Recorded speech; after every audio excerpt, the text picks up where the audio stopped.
नमस्कार विद्यार्थी मित्रांनो, स्वागत आहे तुम्हा सर्वांचं exam GK Marathi by SM या यूट्यूब चॅनलवर। आजचा व्हिडिओ खूप इंटरेस्टिंग असणार आहे, कारण आज आपण चालू घडामोडी अर्थातच करंट अफेअर्स यावर आधारित क्वेश्चन्स पाहणार आहोत। हा व्हिडिओ येणाऱ्या सर्व एक्झामसाठी अतिशय महत्त्वाचा ठरू शकतो, त्यामुळे हा व्हिडिओ तुम्ही पूर्णपणे पहा। तर चला सुरुवात करूयात। पंतप्रधान नरेंद्र मोदी यांना सायप्रस या देशाने भारत आणि सायप्रस यांच्यातील संबंध दृढ करण्यासाठी केलेल्या प्रयत्नांसाठी कोणता सर्वोच्च नागरी सन्मान प्रदान केला? तर कोणता सर्वोच्च नागरी सन्मान प्रदान केला आहे? Grand cross of the order of Makarios. Okay, पंतप्रधान नरेंद्र मोदींना मिळालेले सर्व 23 पुरस्कार इथे दिलेले आहेत। याची PDF आपल्या टेलिग्राम चॅनलला दिलेली आहे, तर तुम्ही हे सर्व रीड करून घ्या। नेक्स्ट पॉईंट काय आहे? ब्रिटनची गुप्तहेर संघटना MI6च्या पहिला महिला प्रमुख म्हणून कोणाची नियुक्ती झाली आहे? तर कुणाची नियुक्ती झालेली आहे? ब्लेझ मेट्रेवेली, पहिली महिला प्रमुख। 1909 मध्ये MI6च्या स्थापनेपासून या पदावर येणाऱ्या त्या पहिल्या महिला आहेत। सध्याच्या प्रमुखांची जागा विद्यमान प्रमुख रिचर्ड मूर यांची जागा घेतील, ज्यांचा की कार्यकाल पूर्ण झालेला आहे। आता त्यांच्या ठिकाणी ब्लेझ मेट्रेवेली यांची नियुक्ती झालेली आहे, ज्यांनी 5 वर्ष हे पद भूषवले आहे। जगातील काही प्रमुख गुप्तहेर संघटना आहेत, आपण त्या पाहूयात। CIA सेंट्रल इंटेलिजन्स एजन्सी, जी की अमेरिकेची गुप्तहेर संघटना आहे। RAW रॉ रिसर्च अँड ॲनालिसिस विंग, ही भारताची गुप्तहेर संघटना आहे। ISI इंटर सर्व्हिसेस इंटेलिजन्स, ही पाकिस्तानची गुप्तहेर संघटना आहे। Mossad the Institute for Intelligence and Special Operations, ही इस्रायलची गुप्तहेर संघटना आहे। FSB फेडरल सिक्युरिटी सर्व्हिस, ही रशियाची गुप्तहेर संघटना आहे। तर हे तुम्ही लक्षात ठेवा। पुढे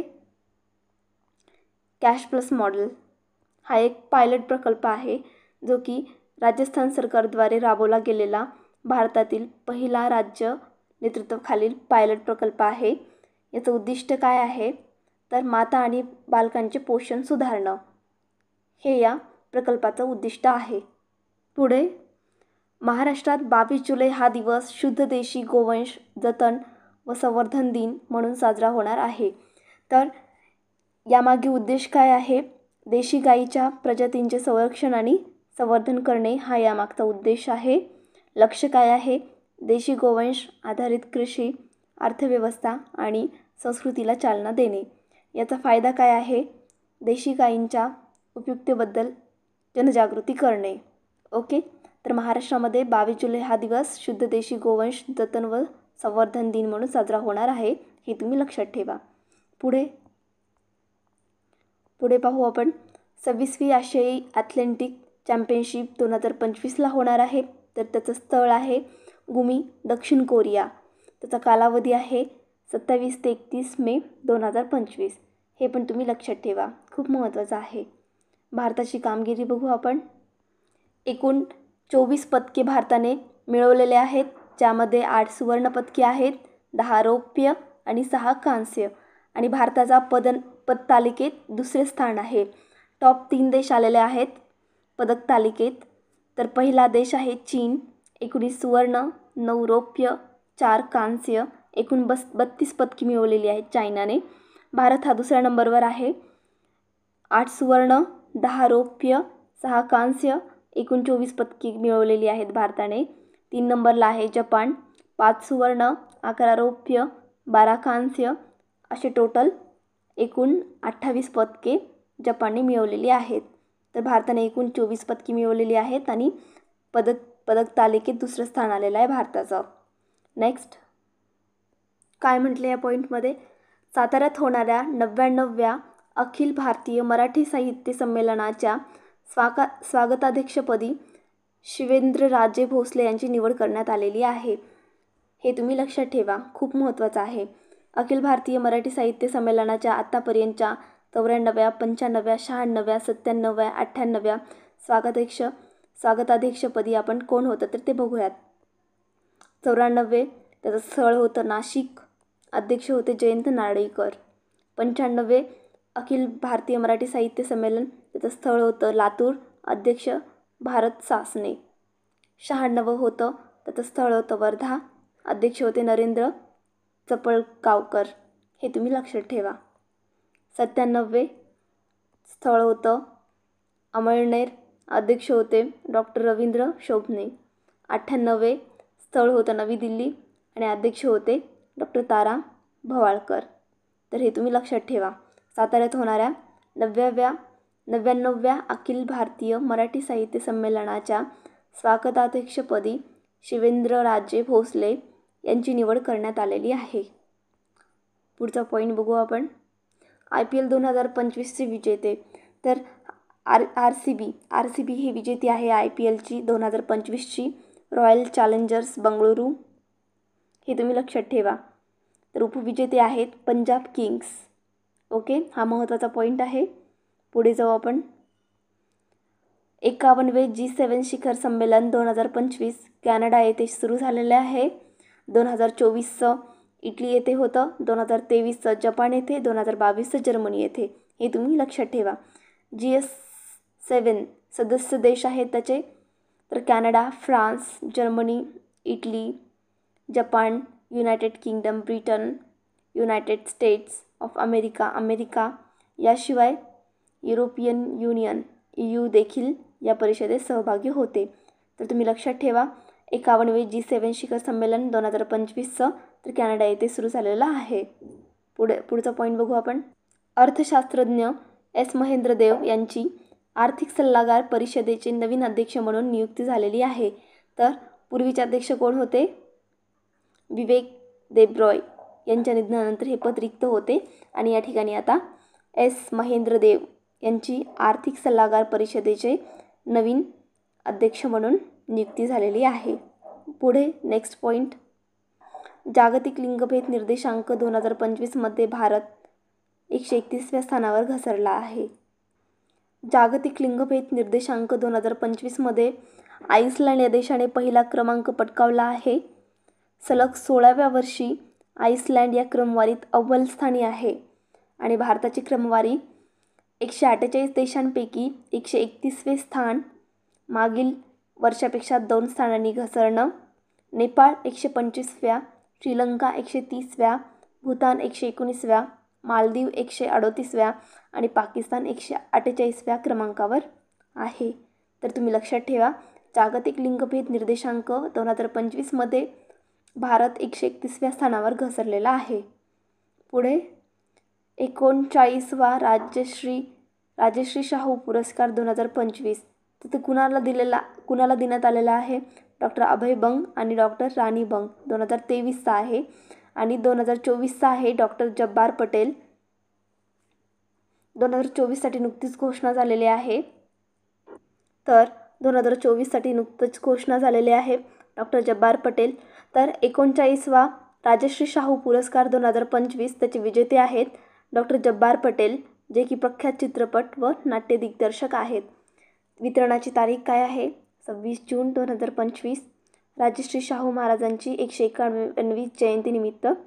पुरस्कार देणारी संस्था राजश्री शाहू छत्रपती मेमोरियल ट्रस्ट कोल्हापूर. पुरस्काराची सुरुवात झालेली आहे 1984 पासून. पुरस्काराचं स्वरूप आहे 1 लाख रुपये रोख, स्मृतिचिन्ह व मानपत्र. पहिला पुरस्कार विजेते आहेत बाहीम माधवराव बागल. हे तुम्ही लक्षात ठेवा. अतिशय खूप महत्त्वाचे पॉईंट्स आहेत, त्यामुळे तुम्ही काळजीपूर्वक ऐका. लखनौमध्ये जगातील सर्वात मोठ्या एरोस्पेस ग्रेड टायटॅनियम युनिटचे उद्घाटन करण्यात आले आहे, ज्याचं उद्घाटन भारताचे संरक्षण मंत्री आणि उत्तर प्रदेशचे मुख्यमंत्री यांच्या हस्ते झालेलं आहे. तर लखनौमध्ये जगातील सर्वात मोठ्या एरोस्पेस ग्रेड टायटॅनियम युनिटचे उद्घाटन भारताचे संरक्षण मंत्री आणि उत्तर प्रदेशचे मुख्यमंत्री यांच्या हस्ते करण्यात आलेलं आहे. हे तुम्ही लक्षात ठेवा. ओके. राष्ट्रपतीच्या ADC बनणाऱ्या पहिल्या महिला नौदल अधिकारी यशस्वी सोळंकी आहेत. तर पद राष्ट्रपतींच्या पहिल्या महिला AD कॅम्प. पार्श्वभूमी काय आहे? भारतीय नौदलाच्या लॉजिस्टिक्स शाखेच्या अधिकारी. ADCची भूमिका काय आहे? राष्ट्रपतींचे लष्करी सहाय्यक, कार्यक्रमांचे समन्वय, प्रोटोकॉल सांभाळणे. ऐतिहासिक महत्त्व काय आहे तर राष्ट्रपतींच्या ADC पदी निवड होणाऱ्या त्या पहिल्या महिला आहेत. ओके, हे तुम्ही लक्षात ठेवा. पुढे नॉर्वे बुद्धिबळ स्पर्धा 2025ची विजेता कोण आहे? Magnus Carlsen. 7व्यांदा विजेतेपद मिळवलेलं आहे तिने, हे तुम्ही लक्षात ठेवा. नॉर्वे बुद्धिबळ स्पर्धा 2025 त्याची विजेता आहे मॅग्नस कार्लसन. 7व्यांदा विजेतेपद मिळवलेलं आहे. ओके, पुढे फ्रेंच ओपन 2025ची विजेता कोण आहे तर कार्लोस अल्काराज. हे तुम्ही लक्षात ठेवा. पुरुष एकेरी, महिला एकेरी. तर पुरुष एकेरी कार्लोस अल्काराज स्पेन आणि महिला एकेरी कोको गॉफ अमेरिका. हे तुम्ही लक्षात ठेवा. पुढे बिहार हे शहरी निवडणुकांसाठी मतदान प्रणाली वापरणारे भारतातील पहिलं राज्य आहे. याची सुरुवात झालेली आहे 28 जून 2025 पासून लागू. याचा मुख्य उद्देश काय आहे तर मतदारांचा सहभाग वाढवणे. आंतरराष्ट्रीय बुकर पुरस्कार 2025 तर बानू मुश्ताकमध्ये त्यांच्या हार्टलॅम्प या कन्नड लघुकथा संग्रहासाठी त्यांना दिलेला आहे. आंतरराष्ट्रीय बुकर पुरस्काराची घोषणा जून 2004मध्ये करण्यात आली. 2005मध्ये हा पुरस्कार प्रथम प्रदान करण्यात आलेला आहे आणि त्याची घोषणा कधी झालेली आहे तर जून 2004मध्ये करण्यात आलेली आहे आणि प्रथम प्रदान करण्यात आलेला आहे तो 2005मध्ये. सुरुवातीला त्याला मॅन बुकर इंटरनॅशनल पुरस्कार असे म्हटले जात असे. 2022मध्ये भारतातील लेखिका गीतांजली श्री यांच्या रेत समाधी या कादंबरीला पुरस्कार मिळालेला आहे. हे तुम्ही लक्षात ठेवा, अतिशय महत्त्वाचं आहे. अमेरिकेच्या कोकोने पटकावले पहिले फ्रेंच ओपन ग्रँड स्लॅम. तर अमेरिकेच्या द्वितीय मानांकित कोको गॉफने शानदार कामगिरी करताना अंतिम लढतीत बेलारूसच्या अग्रमानांकित आयर्ना सबालेंका हिच्यावर रोमांचक विजय मिळवताना. तर French open grand slam tennis स्पर्धेत महिला एकेरीचे विजेतेपद पटकावलेले आहे. गॉफचे हे एकेरीतील पहिलेच फ्रेंच ओपन ग्रँड स्लॅम विजेतेपद आहे. पुढचा पॉईंट बघू आपण, हे तुम्ही लक्षात ठेवा. जागतिक पर्यावरण दिन 2025 त्याचे थीम आहे बीट प्लास्टिक पोल्युशन. आयोजक देश आहे कोरिया प्रजासत्ताक. 1973 पासून दरवर्षी आयोजित केला जातो जागतिक पर्यावरण दिन. ओके, तर भारतात आतापर्यंत याचं आयोजन करण्यात आलेलं आहे 1977, 2011, 2018 साली. तर 1977मध्ये नवी दिल्ली भारत, 2011 साली नवी दिल्ली भारत, 2018 साली पण नवी दिल्ली भारत आणि 2025चं जागतिक पर्यावरण दिनचं आयोजन कुठे करण्यात आलेलं आहे तर कोरिया प्रजासत्ताक. पुढे उत्तर प्रदेश राज्यात भारतातील पहिली विस्टाडोम जंगल सफारी ट्रेन सुरू करण्यात आली आहे. तर त्याचं स्थान आहे उत्तर प्रदेश राज्य, भारतातलं उत्तर प्रदेश राज्य. आणि वैशिष्ट्य काय आहे त्याचं तर ही भारतातील पहिली विस्टाडोम जंगल सफारी ट्रेन आहे. विस्टाडोम म्हणजे काय तर या डब्यांना काचेच्या मोठ्या खिडक्या आणि काही ठिकाणी काचेचे छत असते, ज्यामुळे प्रवाशांना सभोवतालचे विहंगम दृश्य पाहता येते. हे तुम्ही लक्षात ठेवा. धुळे जिल्ह्यातील रोहिणी ग्रामपंचायतीला राष्ट्रीय गव्हर्नन्स पुरस्कार 2025 अंतर्गत सुवर्णपद मिळाले. पुरस्कार धुळे जिल्ह्यातील रोहिणी ग्रामपंचायतीला राष्ट्रीय गव्हर्नन्स पुरस्कार 2025 अंतर्गत सुवर्णपदक देण्यात आलेला आहे आणि प्रदान 19 जून 2025 रोजी दिल्लीत उपराष्ट्रपतींच्या हस्ते देण्यात आला आहे. पुढे दीव हा भारतातील पहिला जिल्हा आहे जो पूर्णपणे सौर ऊर्जेवर चालतो. अतिशय महत्त्वाचा पॉईंट आहे, हे तुम्ही लक्षात ठेवा. दीव हा भारतातील पहिला जिल्हा आहे जो की पूर्णपणे सौर ऊर्जेवर चालतो. पुढे स्पेनला हरवून पोर्तुगालने जिंकली नॅशनल लीग चॅम्पियन ट्रॉफी. तर विजेता आहे पोर्तुगाल आणि उपविजेता आहे स्पेन. हे तुम्ही लक्षात ठेवा. पुढे पहिल्या खेलो इंडिया बीच गेम्समध्ये मणिपूर हा विजेता आहे तर महाराष्ट्र उपविजेता आहे. हे तुम्ही लक्षात ठेवा. मणिपूर विजेता, महाराष्ट्र उपविजेता. तर आयोजन स्थळ कोणतं होतं तर दीव, दादरा नगर हवेली आणि दमण व दीव. त्याचा कालावधी 19 ते 24 मे 2025 होता. उद्दिष्ट होतं बीच खेळांना प्रोत्साहन देणे आणि युवा खेळाडूंना व्यासपीठ उपलब्ध करून देणे. तर पहिला खेलो इंडिया बीच गेम्समध्ये मणिपूर विजेता आहे आणि महाराष्ट्र उपविजेता आहे, हे तुम्ही लक्षात ठेवा. एशियन प्रोडक्टिव्हिटी ऑर्गनायझेशन APOच्या 2025-26 या वर्षासाठी भारताची अध्यक्षपदी निवड करण्यात आली आहे. भारताची अध्यक्षपदी निवड करण्यात आलेली आहे APOच्या 2025-26 या वर्षासाठी, हे तुम्ही लक्षात ठेवा. आपण पुढे जाऊ. 2025 हे गगनयान वर्ष म्हणून घोषित.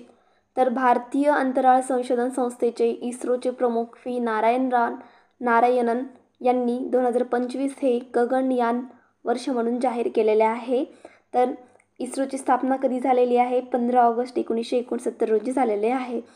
या संस्थेचे जनक आहे डॉक्टर विक्रम साराभाई. या संस्थेचे जनक मानले जाते. इस्रोने आतापर्यंत अनेक चंद्रयान मोहिमा यशस्वी केलेल्या आहेत.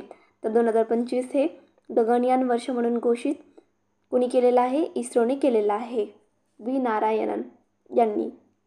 पुढे त्यांनी चंद्रयान 1, चंद्रयान 2, चंद्रयान 3 लॉन्च केलेले आहेत. तर चंद्रयान 1 हे प्रक्षेपण तारीख आहे त्याची 22 ऑक्टोबर 2008. प्रक्षेपण यान कोणतं होतं? PSLV C11 ध्रुवीय उपग्रह प्रक्षेपण यान. मोहिमेचा प्रकार कोणता होता? तर ऑर्बिटर चंद्राभोवती प्रदक्षिणा घालणारे यान आणि moon impact probe MIP. Okay. Chandrayaan 2 पण लॉन्च केला गेला होता 2019मध्ये. तर प्रक्षेपण तारीख काय आहे? 22 जुलै 2019. प्रक्षेपण यान कोणतं होतं? GSLV MK3M1 भूस्थिर उपग्रह प्रक्षेपण यान होतं हे. मोहिमेचे घटक कोणते होते? तर ऑर्बिटर, लँडरला विक्रम म्हणतात, आणि रोवर प्रज्ञान. चंद्रयान 3 पण लॉन्च केला गेला होता 2023मध्ये.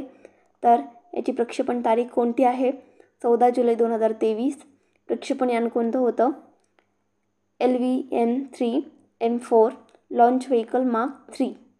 मोहिमेचे घटक कोणते होते? तर प्रोपल्शन मॉड्यूल, लँडर विक्रम आणि रोवर प्रज्ञान, हे तुम्ही लक्षात ठेवा. ओके. तर 2025 हे गगनयान वर्ष म्हणून जाहीर केलं गेलेलं आहे इस्रोचे प्रमुख व्ही नारायणन यांनी. पुढचा आपण महत्त्वाचा पॉईंट बघू. मे 2025 साठीचे ICC player of the month, त्याच्यामध्ये पुरुष प्लेयर ऑफ द मंथ आहे, त्याचा विजेता आहे मोहम्मद वसीम UAEचा, जो की कर्णधार आहे. आणि महिला विजेती आहे, महिला player of the month Chloe Tryon, दक्षिण आफ्रिकेची एक अष्टपैलू खेळाडू आहे, हे तुम्ही लक्षात ठेवा. ओके. या पॉईंटमध्ये काय म्हटले? भारताच्या लोकपालांने एक नवीन ब्रीदवाक्य स्वीकारलेले आहे. तर या स्वीकृतीची तारीख किती आहे? 12 जून 2025 आहे. तर ते नवीन ब्रीदवाक्य कोणतं आहे? तर नागरिकांना सक्षम करा, भ्रष्टाचार उघड करा, हे ब्रीदवाक्य स्वीकारलेले आहे. ज्याचा उद्देश काय आहे?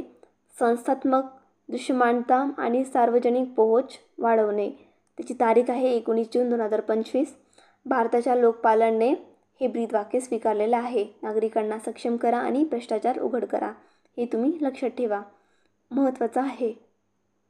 पिंपरी चिंचवड ही हरित कर्ज रोखे ग्रीन बॉन्ड्स जारी करणारी भारतातील पहिली महानगरपालिका ठरलेली आहे, हे तुम्ही लक्षात ठेवा. पिंपरी चिंचवड भारतातील पहिली महानगरपालिका ठरलेली आहे, जे की हरित कर्ज रोखे जारी करणारी आहे. मोनॅको F2 शर्यत जिंकणारा पहिला भारतीय कोण आहे? तर कुश मैनी, हे तुम्ही लक्षात ठेवा. इथे काही महत्त्वाच्या योजना दिलेल्या आहेत, तुम्ही नंतर पाहून घ्या. 2024मध्ये PM सूर्यघर मोफत वीज योजना 15 फेब्रुवारी 2024. युनिफाईड पेन्शन योजना UPS, जी की 24 ऑगस्ट 2024ला लागू केली गेलेली आहे. PME ड्राईव्ह योजना 11 सप्टेंबर 2024ला लागू केलेली आहे.